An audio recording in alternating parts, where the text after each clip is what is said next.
साबिक वज़ीर-ए-आज़म पाकिस्तान इमरान खान का अडयाला झील से पैगाम। जब एक कौम अपने हक के लिए खुद खड़ी हो जाती है, फिर उसको कोई ताकत झुका नहीं सकती। मैं जेल में भी आज़ाद हूँ, मगर मेरी कौम बाहर एक ऐसी कैद में है जहाँ ना आज़ाद अदलिया है, ना आज़ाद जमहूरियत, ना ही आज़ाद मीडिया।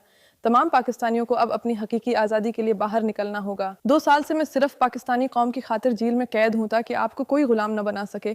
अब वक्त आ चुका है कि आप खुद अपनी आज़ादी के लिए खड़े हों और इस जाबिर निज़ाम को शिकस्त दें। मुल्क की खातिर मैंने 12 मुज़ाकरात की बात की, मगर अब मुज़ाकरात का वक्त गुजर चुका है।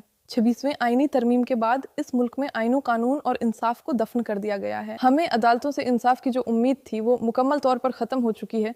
इसलिए अब पाकिस्तानी कौम को मुल्क गैर एहतजाजी तहरीक के अलावा कोई और तरीका लाकानूनियत की इस दलदल से बाहर नहीं निकाल सकता। मुल्क गैर तहरीक का मुकम्मल लाए अमल इसी हफ्ते पेश किया जाएगा।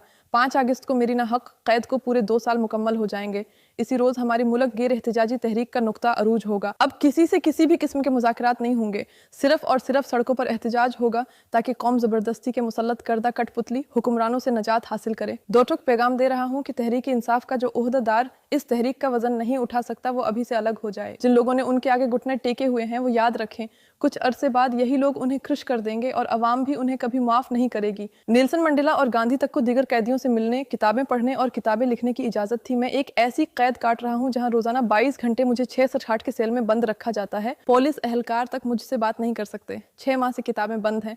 मेरे बच्चों से मेरी बात नहीं करवाई जाती। मेरे वकला और साथी मुझसे नहीं मिल सकते। मेरे अहली खाना को 1 हफ्ते बाद चंद मिनट के लिए मिलने दिया जाता है और अक्सर उन्हें भी रोक लिया जाता है। 10 माह से मेरे जाती डॉक्टर से मेरा मायना नहीं करवाया गया। पिछले 1 हफ्ते से तो मेरा अखबार और टीवी भी बंद है।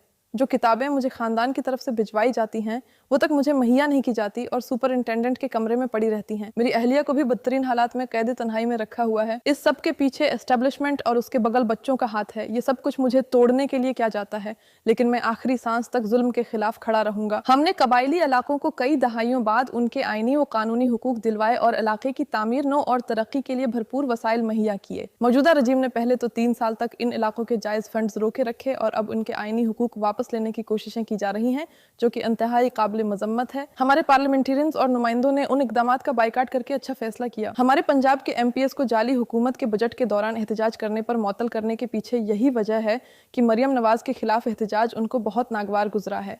हालांकि हमेशा बजट के दौरान एहतजाज होता आया है।